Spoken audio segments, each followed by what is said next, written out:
Tonight on Rosen Sports Sunday, Brian Billick is in the studio to appraise Christian Ponder and much more. Jack Morris stops by as well. What moved him to tears when he sat down? It's just special. I don't know how to describe it in any other way. I mean, I get choked up thinking about it. And St. Paul Saints manager George Thomas reflects on a Memorial Day memory.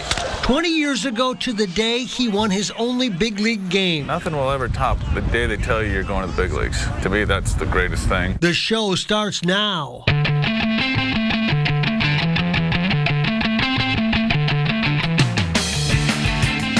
Hello, everybody. Welcome to Rosen Sports Sunday. Mike Mack sitting in for Mark Rosen. And, you know, any time of year is a good time of year to talk football, to talk NFL, to talk Vikings. And who better to talk with than Brian Billick, former offensive coordinator for the Minnesota Vikings and, of course, Super Bowl championship coach with the Baltimore Ravens and in town for a charity and nice enough to stop by and spend some time with us. Always good to see you, Great Brian. to see you. Brings back some good memories. 1998. It does, just walking over to the building here. And gosh, the city has changed so much. I'm back occasionally when I do Viking games. But, God, the vibrancy of this city right now, just being around the last couple of days, it's been great. You know, in 98, which catapulted you to your job with the Baltimore Ravens, and everything came together, and it was Randy Moss, and it was all these things. How do you clarify that in your mind, that you can coach as hard as you want, but all of a sudden these things, it's almost magical. It is. And an influence that you can't explain. And this game has been, is now, and always will be about talent, about players. Now, as a coach, you believe you can make a difference. Otherwise, why coach? The best thing I did probably in 98 was kind of get out of their way, because we had some magical talents. You had a Hall of Famer in Randall McDaniel, Chris Carter going in, and how great is it that Chris Carter is going in to the Hall of Fame right now? Randall Cunningham, Robert Smith, Leroy Horde. I mean, just a group, and not even to mention Jake Reed and Randy Moss, just an incredible group that you just kind of kept them pointed in the right direction, and I don't know that there's been that kind of talent brought together on a single team since. When you win a Super Bowl, when you do what you did and you win a Super Bowl, is there a piece that comes with that you can't explain any other way? Oh, there's no question. I don't think anybody that's had that good fortune won't tell you that fate's going to take a hand. Now, you don't just dismiss it to luck. Because why go to work every day? You know, if it's just going to, hey, roll the dice, and if we win, we win. If we lose, we lose. But you recognize what it takes to win a Super Bowl. The minute you win a Super Bowl, I mean the minute, people start talking about, well, can you repeat? How difficult it is to repeat. And I always say, forget how tough it is to repeat. It's hard to win a Super Bowl, period. The number of things that have to stack up for you, the schedule falling the right way, staying healthy, which is a huge component that sometimes you don't have control over. All those things that have to come together in just the right sequence. The Minnesota Vikings have got, not a quandary, but they've got an interesting quarterback situation. Christian Ponder, Matt Castle. Start with Christian Ponder. Year 3, what should be expected of him? What's realistic? Well, it's time. You know, and it's way too early to start handicapping the division, but we do it anyway. Because like you say, there's never a bad time to talk NFL football. But when you handicap a division, you usually are handicapping the quarterbacks. That's why the Green Bay Packers and Aaron Rodgers sit there. Why, depending upon your view of a Matthew Stafford versus the potential of a Jay Cutler, okay, where that ranks up. So, taking nothing away from the rest of the team, and what I thought was a brilliant draft by the Vikings, it's all going to come down to that quarterback position, Christian Ponder. Can he indeed step into the role that he's going to have to? You're not going to get into the playoffs. You're not going to succeed in the playoffs. You're not going to win a Super Bowl unless you have dynamic play at the quarterback position. Maybe it's not Hall of Fame. Maybe it's not even Pro Bowl caliber. But it better be at some point at the critical time. It's going to be the difference in you being a champion or not. So who is Matt Castle? We see him from afar. He's an AFC guy, so we didn't see him much. We know that he's done some things. We're not sure. Who is Matt Castle? What can he be for the Vikings? Matt Castle is a tremendous talent that you've seen bits and pieces of that talent, who got blamed for some things in Kansas City that probably weren't all his doing. Can he be that guy that a team rallies around, if need be, to catapult them going forward? Remember in that 98 year, we started with a Brad Johnson, and Brad went down with an injury, and we had a Randall Cunningham, who a lot of people had very serious doubts about, could he still be in the league? He had been out of the league for a while, and yet he became that catalyst for us to go on and find our way in the championship game. Can Matt Castle be that? Sure, you've seen flashes of brilliance from Matt Castle. Will it be there? Is it going to be there for Christian Ponder? Stand by, we'll see. Who is, in your tenure in this game, Adrian Peterson? Where does he fit? Where's the context? Well, from what he did last year, kind of puts him in a wholly another category. Yeah. Even beyond that, obviously one of the great backs in this league that we've seen in a long time. His physicality, his explosion, his speed, and then you throw in what he did overcoming the injury from last year, has kind of taken it to mythical proportions. Now, can he be that 2,500-yard guy? That's rare air. You know, a lot of things happen. I've had a 2,000-yard rusher in Jamal Lewis. Yep. And that means you've got to, within that body of work, have a couple 300-plus yard games. That's hard to do in this league, and to do it enough to have the 2,500 yard. I love the challenge. I love the putting the bar up that high. And does it? If he doesn't make it, do you criticize him? No. Is it realistic? We'll see. Leslie Frazier's the head coach. You've been in those shoes. He obviously started slow, and then all of a sudden 3-13 to a playoff team. Who is Leslie Frazier, and what's it like in your third year as a head coach as opposed to when you first take over? Well, you no longer have to justify what you're doing to the players. In other words, the first couple of years, depending upon the winning or losing, the players will look at you and decide, is this right, is this wrong? They'll like some of the things you do, they'll not like some of the things you do. But they know what Leslie's about right now. They know what the routine is, and he is a part of the decisions that have been made in that organization. So there's always a sense of accountability, but I think the players probably have a comfort zone with Leslie, not only because he's a former player, and they know that he's truly one of those coaches that's going to have their best interest in mind in terms of how they practice, how they prepare. But they know what his routine is right now. I'm not sure, outside of maybe a high-level politician, that there's a job that I look at where I would think he would sleep less than a head football coach in the NFL. Do you ever get comfortable, and how do you avoid burnout with a position? We see guys age in front of us just like we see the presidents age. Absolutely. How do you handle that? Do you ever come to a spot where you just can be comfortable? You do, but it comes at a price. You know, you sleep, like the old story says, I sleep like a baby. I wake up and cry every 2 or 3 hours. First off, it's what you do. You've done it your entire life. The pressures of the game.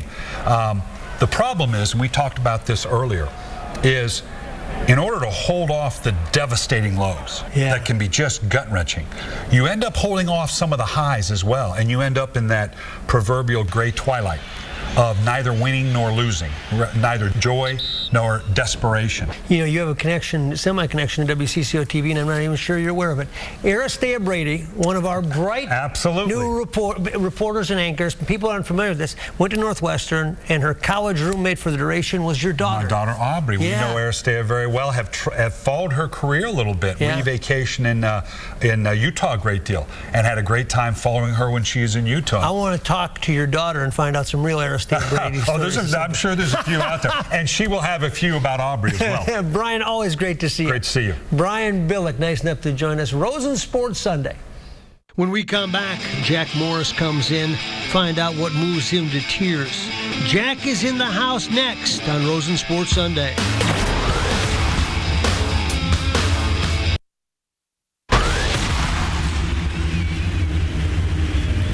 Welcome back to Rosen Sports Sunday. Mike Mack sitting in with a man that needs no introduction, the one and only Cactus Black Jack Morris, the former Minnesota Twin, in town for a great cause. Jack, you're here, though, for a special reason, and that's Harmon Killebrew. Yeah. Someone that is more than just someone you admired growing up, but someone that you got to know. And now his legacy lives on in the form of a hospice for children.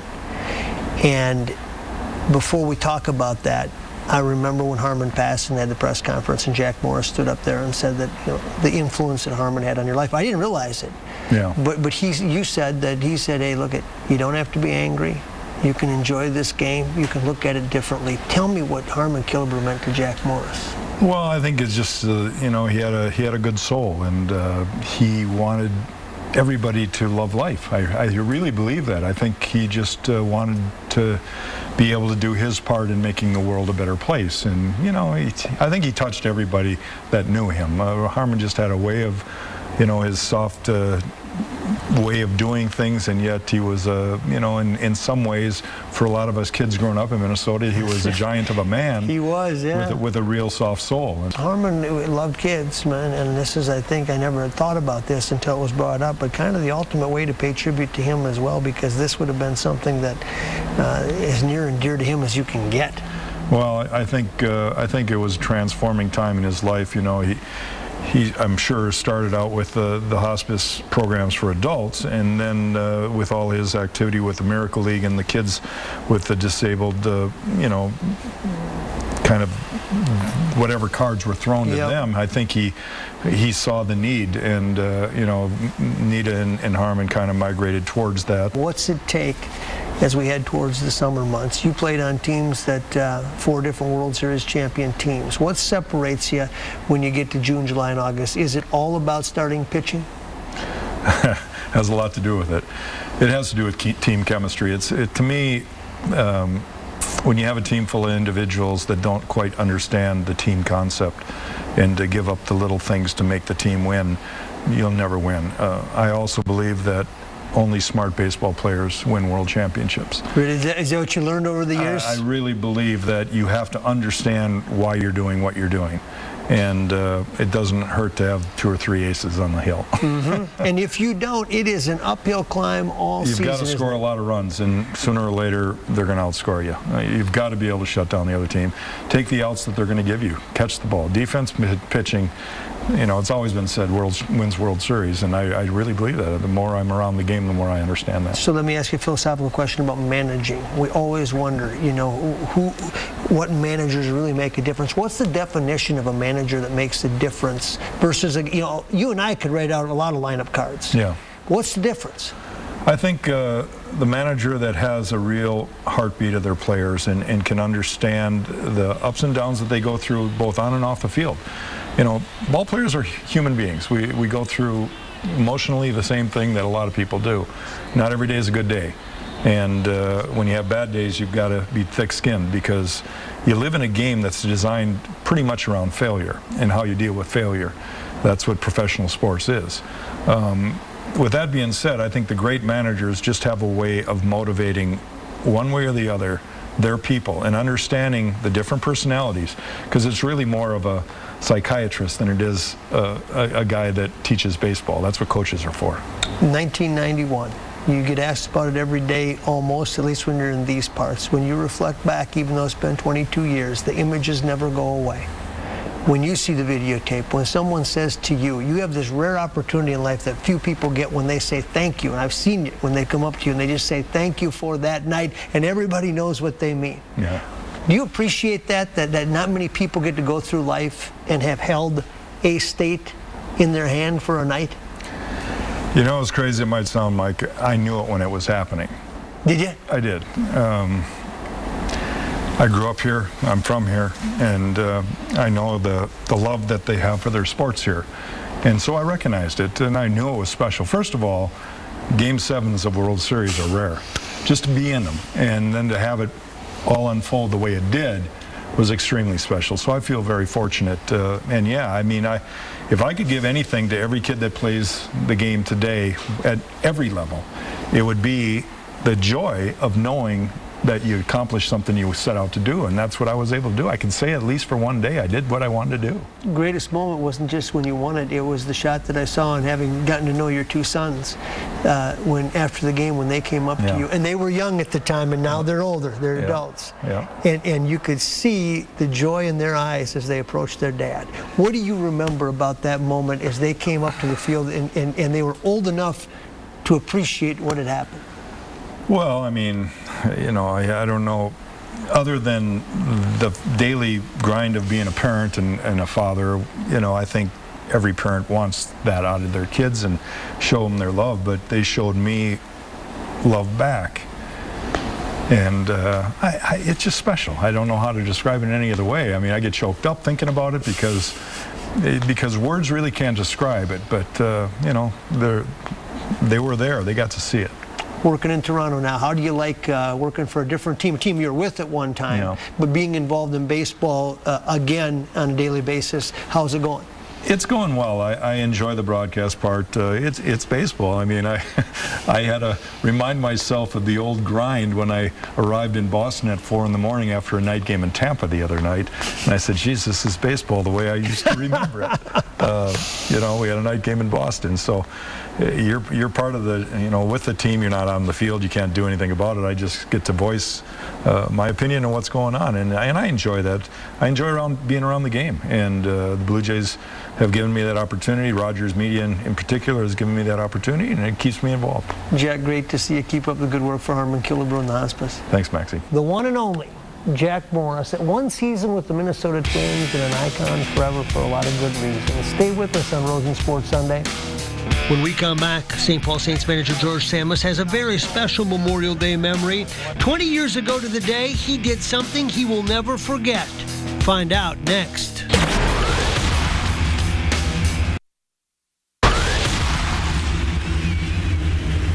Welcome back. 20 years ago, the 1993 Twins season wasn't all that different from this one. They were one of the worst teams in the league, and they lost 91 games. In short, it was pretty forgettable.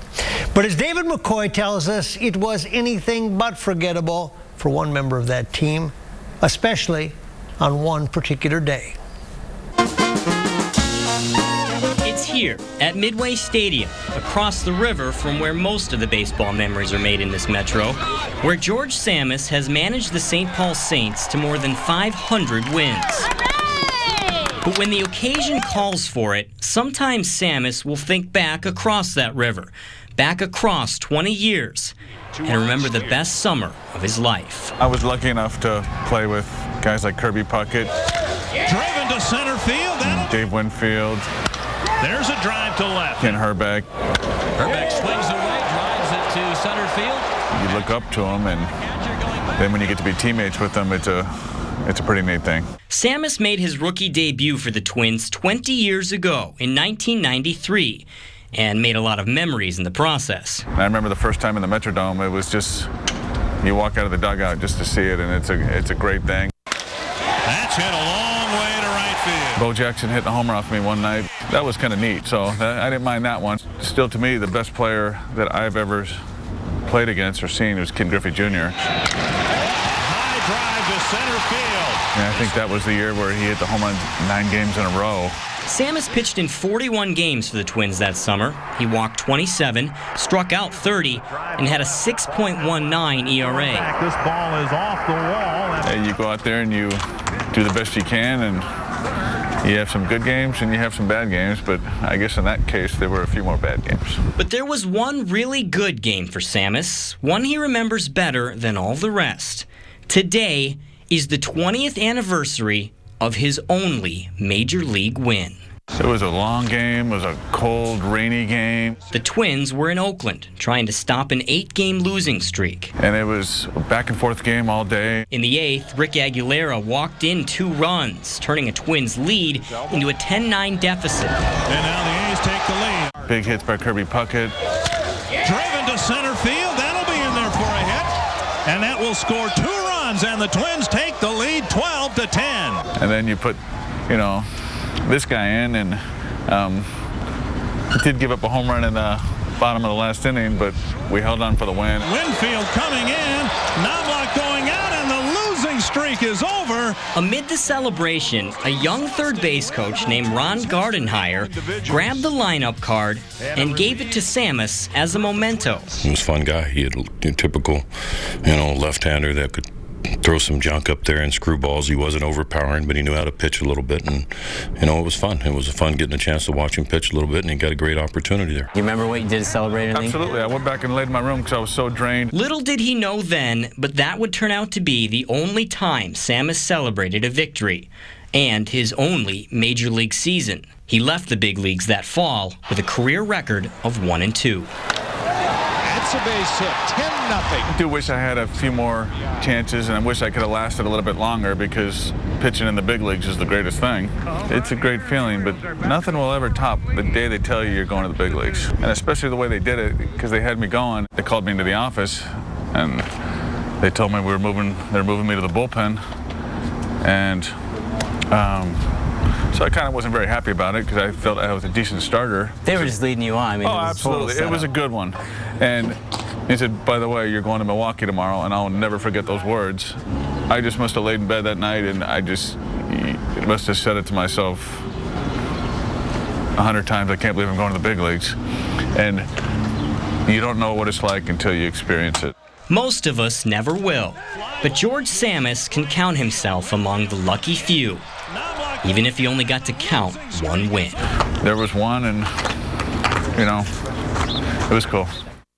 Oh, great story. Samus pitched to 8 Hall of Famers that season, a number that'll surely rise in the years to come. Only Robin Yount and Roberto Alomar got hits on him. Wade Boggs, Cal Ripken Jr., George Brett, Andre Dawson, Paul Molitor, and Ricky Henderson were a combined 0 for 9. Henderson grounded into a double play against Samus on the day of his only win. By the way, the Saints beat El Paso tonight 3-2, giving Samus his 530th win as their manager. We'll be right back. Thanks for watching Rosen Sports Sunday. Have a safe Memorial Day. See you back here next week, everybody.